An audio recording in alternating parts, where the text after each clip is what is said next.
Hello everyone and welcome to another episode of John Does. In this quick episode, I'm going to show you the life hack of getting into a soft-boiled egg. You're not going to want to miss this one, it's pretty cool. Check it out.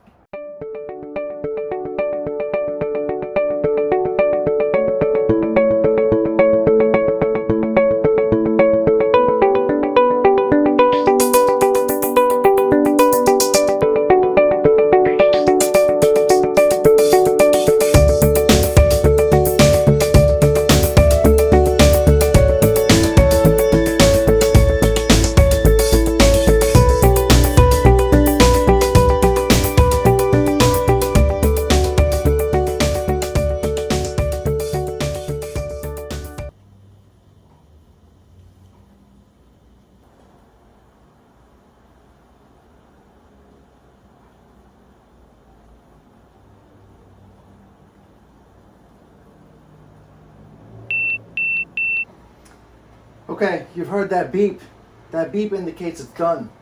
That's 4 minutes. So take your slotted spoon, take them out immediately. This is the key.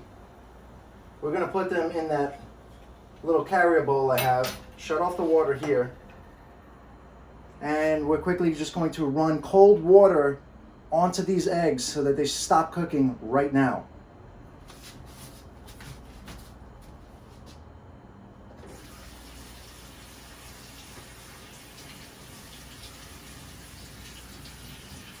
Okay, after you run the cold water onto the eggs and you can actually hold them and not burn yourself, this is the optimal time to open the egg and remove it from the shell. If you wait too long, you will discover what most people discover when they try to make hard-boiled eggs, soft-boiled eggs. Honestly, it's just a pain in the ass to take the shell off without taking so much time breaking into the egg. I'm going to show you a trick to get into this egg as fast as possible. And that is your tool. We're going to make a crack around the egg, just like this, okay? Then we're going to peel a starter amount of shell, quickly, just like that. Honestly, you don't need more than this. At that point, I could fit my spoon under the skin, the membrane of the egg, and roll it, gently roll it along the inside of the egg. And what you should end up with is a perfectly removed egg. You're probably going to get a few tiny stragglers. But that is an intact, beautiful soft-boiled egg. And I'm going to show you the consistency once I break this open.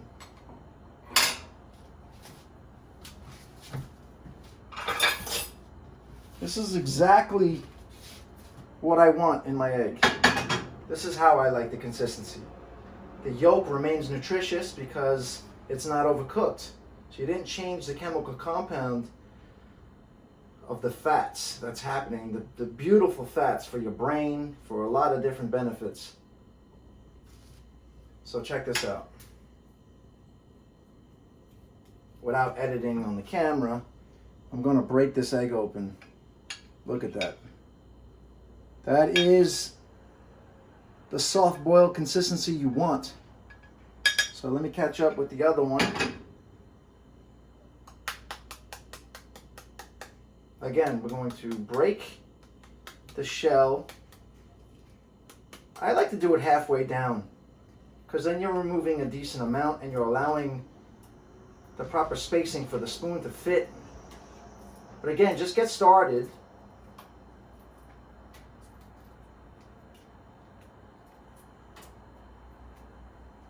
Just get that starter going. Once you start it up, that's when you're going to maneuver that spoon right on the inside. You're basically pressing up against the edge of the shell and along the edge of the egg. And once again, a chef-made looking soft-boiled egg. This is restaurant quality. This is how they do it. You know, if you're doing a presentation, this is how you're going to do it. And again, break that one open. get the same exact consistency.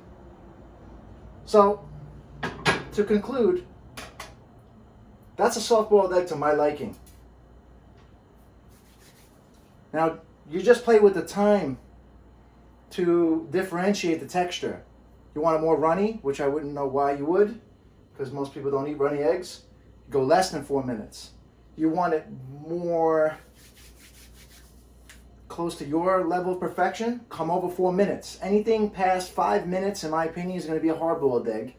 And at that point, you have a hard-boiled egg. The key, once again, is running that cold water, removing it immediately, running that cold water, stopping the cooking process. And then, don't wait too long to get into the shell and remove the egg itself. Alright guys, you saw me do a video on the perfect soft-boiled egg. So I figured this is a good time to intro normally what I would like to mix with an egg for breakfast. Not really breakfast, I don't really eat breakfast, but let's just say a meal. Post-workout or after I do my water routine in the morning. What you see here is an avocado. It's a Hass avocado. It's perfectly ripened. You usually check by, I call it the press test. If you can actually press it and it gives a little bit of resistance, but yet still feels semi-soft, not too soft, that's proper. So here's a proper way of opening an avocado, just in case you don't know. I figured, why not, if this is a tutorial video. We're gonna come in, be careful, hold the avocado in your hand, and then you're going to physically press the knife into the pit and use that as your fulcrum point. Split it open and you have a perfectly symmetrical 2 half spheres of the avocado. Put your knife down, get your spoon, start with the half that does not have the pit in it.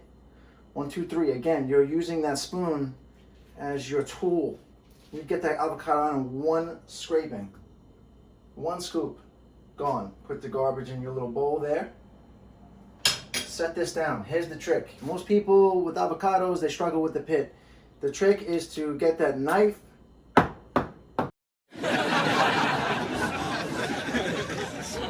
The key is to get that knife stuck in the pit, and it should come right out. Just like that. Depending on the ripeness of the avocado, what you probably have noticed that the pit for me was spinning. That's likely because this is at literally the ripest level that you would want, where the pit sort of removes itself. In a avocado that's not as developed, let's say, that pit's going to be a bit more rough. So in demonstrating, you just want to be careful, connect the knife with the pit, create a slice where the knife is semi-wedged into the pit, and then you turn clockwise or counterclockwise, doesn't matter. It will lodge, it'll dislodge the pit from the fruit.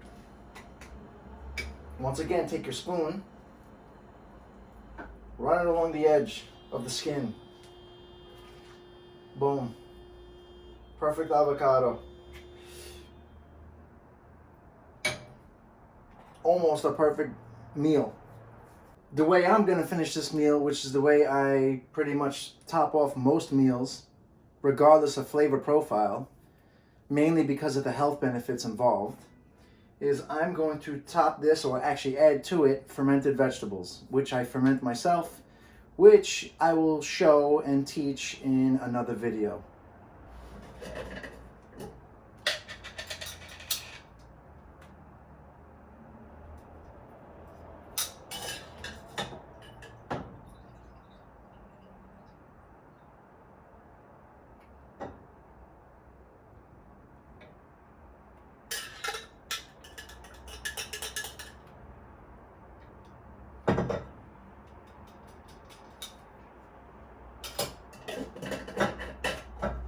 And there you have it. A complete profile. Breakfast, post-workout meal, whatever you want to call it. Add a little salt, a little pepper, a little seasoning to your liking, and that's a done deal. That's a complete protein, fat, vegetable profile compound meal. Alright guys, if you enjoyed this video, you enjoyed all the other videos I've uploaded. Like I said, some of them are life hacks, just like this, like quick tips. They range from kitchen to building to just things I find to be useful that I've learned over a course of my lifetime thus far that can pretty much help you and your friends, or just ideas to share. Honestly, John does. I do a lot of things, and I try to do them well, and then I love sharing and teaching people. So if you like this episode as well as the others, please help support by hitting the subscribe button, tapping that like button. I know you hear it in every video, but it is important, as it does help us create more of these beautiful content videos for you. So good morning, good afternoon, good evening, wherever you guys are in the world. I appreciate you watching, and stay tuned for the next episode. Thank you.